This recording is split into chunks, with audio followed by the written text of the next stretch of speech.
Hello everyone and bright suns. Good morning to all of you. I hope you are doing well during this isolation time. This is your isolation destination on Rebel Scum podcast. My name is James Razile. Thank you so much for joining us here today. Like I said, I hope you're doing very well. I hope this week has been okay. We're almost at the end of it. Not that it matters for most of us anymore. Days are days, but as long as we do our part, we stay inside, we can see something come to pass eventually. We can help flatten the curve, as they've been saying. Hopefully this will all be done by the summertime. Star Wars Celebration. Brock and I did a video on it a couple weeks ago. It feels like forever ago. We did a video on it a couple weeks ago, discussing whether or not it would still happen. I was thinking about it a lot last night, and I'm not 100% convinced that it will happen, to be honest. And if it does, it could be something else in a very different form. I'm not quite sure about that. It is a time, but I'm spending my day. I'm working from home, so I am working quite a bit. But every day on this show, we have had someone come in and tell us how they've been spending their day and what they're doing to help them get by. And we showed one last night on episode 163 of the podcast. But today we got a very special guest coming in for it. Someone that I don't know how to describe this individual. Behind the scenes, the promoter of promoters when it comes to Star Wars podcasts. Someone who always has a playlist, is always willing to share their playlist and help promote as many Star Wars podcasts as they possibly can. And I appreciate it. And I know all the other podcasters who I've spoken to also greatly appreciate all of the support that this individual gives us. So here's how this person gets through their day. This is Rural Farmboy. I'll do my Star Wars family. It's Rural Farmboy. I seen a few days back, James was asking for friends to kind of share how we're each getting through these really unusual days lately. Well, for me, I'm pretty much a fellow of routine. Well, my routine was pretty much shook up a couple weeks back when I was told my work was shutting down. Everybody's got to stay home. So the only thing my routine does still carry on. I just do what I do. Got my playlist every day going. I'm just doing it at home. And thankfully getting paid for it. And how I do go, well, you see me share my playlist, but this is how it really plays out. Like just about now, on my radio, in my living room, I got the Black Squadron Boys on. Exactly what I said. And I'll give that a recommended listen right there, because them boys are talking to Greg Grunberg. We know him as Snap Wexley. Yeah, look up that show. It's a lot of fun. And it is not really long to make room in your playlist for other shows. And other ways I'm finding to spend time through a day is sitting down here in the living room with others of our friends right there in live chats. See, I can see Miss Rachel and Charlie Skywalker's in there right now, and Mr. Rez, amongst other friends. That's many a time, and not just with the Rebel Scum family, with 2Med2 and David from Followers of the Force. There's a lot of live chats that's going, and many other friends. Yeah, and I got many more show. Somebody got one you want to recommend to me you don't see in my playlist that I put up. Yeah, let me know, because I got a spot for that in my playlist. And if you're looking for other friends to go and listen to, hit me up with a DM. I got many I recommend for you. So that's how I'm spending my time, pretty much with all yins, in many a different way. And I hope everybody's doing just what we's being told. Stay inside, stay safe. Let's slow this thing down and then put that fire done out. And I look forward to the next several times we're all going to get time to spend together in one or other way, be it in a chat room or live chat or just on a podcast show. Maybe Ian's talking to me on my radio. So everybody stay safe, stay inside. May the force of others be with you. We are the force of others. Thank you, Rural Farmboy. Like I said, supports all the podcasts. Great to see how you're going through your day. Hope you're having a good breakfast. I'm guessing you're in the chat right now. Hopefully you are. Anyway, if you are, say hi. I'll be in the chat too. It's a lot of fun. Today's show, though, Star Wars, the Skywalker Saga Blu-ray just came out. The Rise of Skywalker Blu-ray also came out. The digital was out a few weeks ago. Everyone's looking for something to do during this time. Maybe you don't like this Last Skywalker or Rise of Skywalker. Maybe you don't, it wasn't your favorite, or maybe you haven't already watched it to death, or maybe you just can't afford it at these times. It's completely understandable. There are a plethora of fan films online, and last year Barry Brophy and myself, and we're going to be continuing this, did a series of reviews of fan films where we kind of picked a fan film and reviewed it. And I thought this morning it would be good to look back at one of my favorites. It was surprising, unpredictable. The twist at the end was worth it in every way. So let's look right now with Barry Brophy and myself discussing Birth of a Monster, a Star Wars story. It's over, Barry. I have the high ground. Yes. I'm not gonna stop until you say that you're going to jump over me, and then I'm gonna slice and dice. I'm James Zile. This is Barry. And this fellow Patreon. This is the Rebel Scum Podcast High Ground episode. We're reviewing fan films. This was your idea. It's a great idea. We've done Mall Apprentice. Check out that one. And we've also done Vader, Shards of the Past, episode 1 by Star Wars Theory. Check out that review also, because they were fun. And they're okay fan films. They're okay. I'm just joking. They're amazing. I love both of them. I don't know if I love them equally, but enough that I have watched them both multiple times, is what I'll say. I don't know. I kind of find it like flavors of ice cream. Who really hates ice cream? That's exact. You know what? I think both of them, when I first got into, I was a little bit skeptical. I'm like, a fan film. Let's see this. Pfft, so good. So good. James, you have much to learn, you jackass. Don't judge a book by its cover. No, I thoroughly enjoyed them. But today we got another one to talk about. And this one blew my mind, actually. It's called Birth of a Monster, a Star Wars story. And it is very, very different from both Maul and Vader. This is not following any characters we know anything about, presumably. It starts off with a boy and it's kind of if C-3PO and the Tin Man from Return to Oz had a droid cousin, this would be it. I don't know how to describe that droid any other way, but it's creepy, and everything about this looks like an 80s fantasy film, like that. It's okay, this is freaking me out. Is Tim Curry going to show up as the devil? I don't know, maybe. But it starts off with this Star Warsy looking hooded character with a giant egg, and then it runs in a building and hides the egg, and then it gets killed. Do you want to take it from there? Yeah. So as the story progresses, this boy who's scavenging, much like Rey does in Episode 7, stumbles upon this egg and kind of caretakes the creature for a period of time. And so as the story progresses, the creature kind of grows and causes other mayhem, but it still has this kind of almost like dog and man relationship with this boy, and you can kind of see the boy dealing with the harsh life of Tatooine. And then shall we go with spoilers here? Well, it's before spoilers. Yeah, we should actually say it does take place all on Tatooine, and it is a boy, but the boy is not an orphan like Rey or Luke. Well, we don't know, but he has a mother figure who looks like an original trilogy character in a lot of ways. Okay, now we can go into spoilers. Oh, yeah. So, as the creature hatches and progresses, we find out it's a Rancor. And so the boy comes to it, and eventually, he grows up in this kind of abusive environment with this woman, and, the creature comes to his defense at the end, and then at the end, you watch good old Jabba's sail barge come flying through. And wow, this is the origin story of what the Rancor and the Rancor trainer Yeah. were. It just completely blew my mind.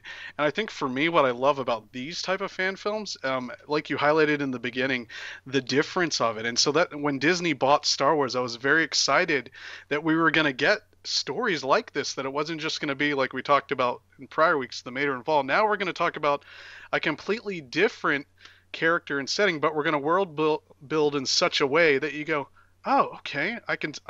This little side character that maybe had 5 minutes in the movies now has this incredible backstory, and it's shot, it's shot so well. I mean, like you said, 80s practical effects. I mean, the attention to detail with these guys, and the fact that they used as little CGI as they could. I mean, it was just the phenomenal story. Yeah, like we're in Tunisia. Like, where did they shoot this thing? Because it looks just like like as soon as it starts, you're like, well, they're in Tatooine, and then they go through like the caves, and you're like, well, they're in Tatooine. Like everything about it was familiar to me, and they totally weren't in the same spot they shot in New Hope, but it felt like it. It really felt like it to me. And again, you're following this boy and his droid. The only criticism I'm going to say is when the droid, spoilers, when the droid eats it. I felt like there was a lack of. Maybe I should watch it again. I've watched it like 3 times, but when the droid eats it, I kind of felt like there was a lack of compassion for the boy and the droid, because we see the boy hurts, like when he becomes a man and the Rancor dies. Spoiler for Return of the Jedi, that he's very emotionally scarred by that, and it hurts him greatly, and he cries and whatever. Then I thought when the droid went, it would be a little bit more. Also, I was kind of curious why the Rancor would kill the droid. Did I miss something there? Because I just... Yeah, that threw me off too, because as I was watching it, I got very much the kind of Anakin 3PO vibe from the boy and the droid. And so I just kind of, I know for me, I kind of personally just boiled it down to, hey, he was in the wrong place at the wrong time, and this creature's dangerous, and tough luck it happened to be his companion. I just seemed thought, a bit heartless for me. I just thought because the droid was with the boy a lot, that the Rancor would kind of know who the droid was and not kill it, rip his legs off, basically. Yeah. But when that sail barge came down, my jaw dropped. Then you have Gamorrean guards, Gamorrean guards love them. They come out, and then it ends with the reveal of Bib Fortuna, and it's like, okay, so this is the ultimate prequel right here. Yes, I loved it. I mean, the attention on the cinematography. I love the practical effects. They're pulling Lucas and Jim Henson moves by, here's this establishing shot, and here's this random creature, monster, droid thing doing something to pass the time while we go on to the next scene that actually has the story, and that they were able to do this with puppeteering, and they just, some of the cosplaying tutorials out there are really incredible for props like that. You can see this, okay, now these people are putting these skills in with a budget, and this is what we're able to pull off, something that feels like a real 80s movie, as though, hey, this is something that happened in between 5 and 6 and the early 1980s.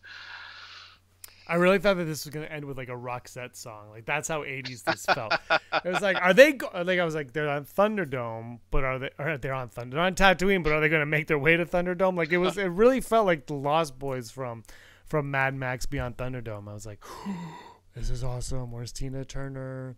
And that the robot, I don't know if he had a name or not. I can't remember. But he, what did he keep calling? He was like, what does he call the child? The boy? He refers to him all the time as something. And I thought the voice, whoever portrayed the droid, his voice I thought was excellent for it as well. And then the boy's mother or guardian or whatever, she was pure. It's not only 80s, but it reminded me a lot of 80s Star Wars. If you watch the old Droids cartoons, I felt like she would have fit into that cartoon on some level. If you go back and you watch those, I really think you'd be like, oh, she looks like she belongs in the Droids cartoon. And unfortunately for me, I never saw the Droids cartoon. Well, but luckily you're on Patreon, and I'll be doing my Droids rewatch soon. I'm not even joking. I've been watching it. Awesome. There's a character called Kybo Ren. I'm not joking. Oh, that's awesome. Yeah. you know, with the one thing with this too is they could even make a prequel about who the heck is this person with the egg, because the beginning of this is the exact same as the Super Mario Brother movie from the 90s, where they both start off with somebody carrying an egg and hiding an egg. So I would like to know why they brought this egg there, especially since we know that Rancors are from Dathomir. So if you made this movie, make a prequel to show us how we got here. How would you rank this movie in terms of fan films? Do you think that the budget and everything, well, there was probably a very minuscule budget. Is this something that you would, because you mentioned last week about how fan films should be made canon, is this something that you would put on Disney Plus, let's say? I think for me, I would, just because I am very much a fan of making something from nothing. So if, I would love to study the budget these guys had. And just with some of the tutorials out there now on cosplaying, and if you're into that and it's a passion of yours, you're watching these people create incredible props with like dollar store products. And to me, I go to as an operations and budget person, I go, these guys pulled off this amazing feat with practical effects that Hollywood maybe spend millions of dollars on. They've done it for a couple thousand, and with items you can find every day. And just that it takes someone with an artisan skill set to just look at something and say, you know what, I can create an awesome droid from these parts I just picked up at the dollar store. And then to see that, and I know for me, there's a guy I watch called Create Sci-Fi. That's all his channel is about. It's amazing. He's got some independent films, but it's awesome to watch this guy just go into the dollar shop and build an amazing prop that would seem like it's out of Hollywood. Yeah, absolutely. It's the set design and the costumes and the props, it's all just, you forget that these are just fans of Star Wars.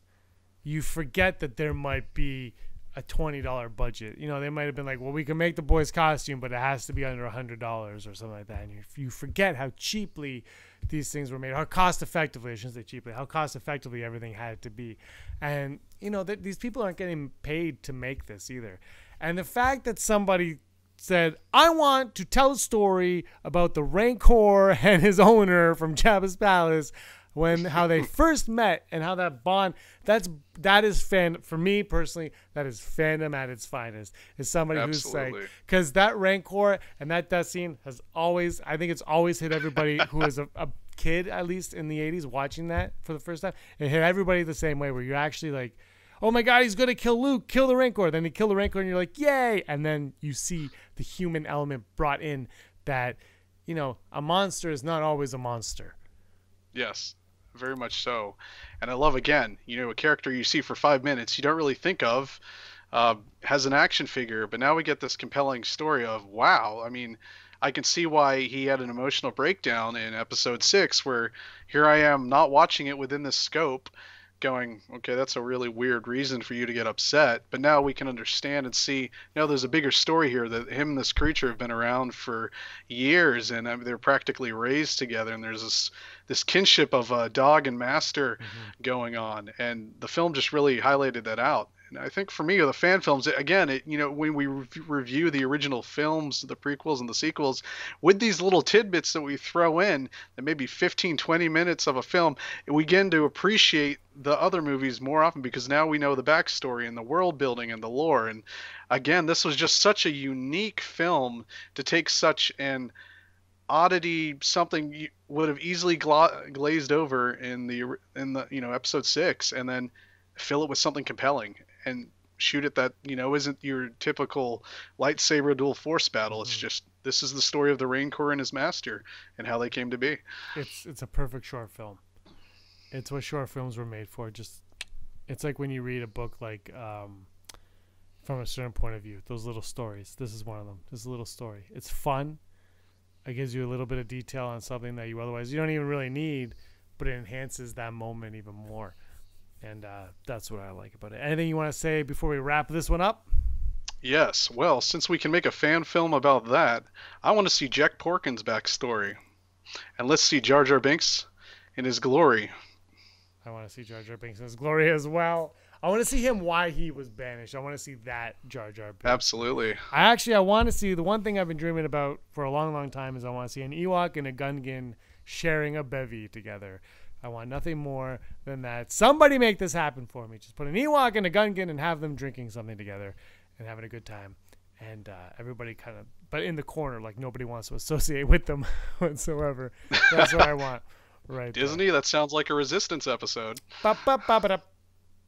Yeah, I can't wait. All right, Barry, this has been High Ground. We're reviewing fan films. We'll be back hopefully next week. We don't know. We'll figure it out. Go through the list. Yeah, we'll go through it. Thanks so much for joining me to talk about The Birth of a Monster, a Star Wars story. And until next time, may the force of others be with you. Always. You can check out Birth of a Monster on YouTube right now. I would highly recommend it. Check it out. It's a lot of fun. Very good.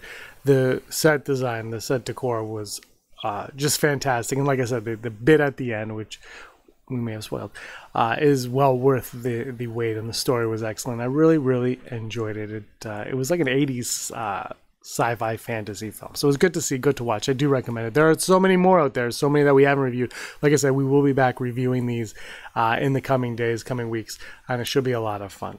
We'll be back at 12 p.m. Eastern for our live stream. Looking forward to that. Should be a lot of fun. But for now, I gotta go. I'm gonna get some breakfast, maybe get a coffee, and until then, may the force of others be with you. Hey scumbags, thanks for watching. Don't forget to give us a thumbs up on our video. As always, please subscribe to our YouTube channel, Rebel Scum Podcast, for all the latest videos.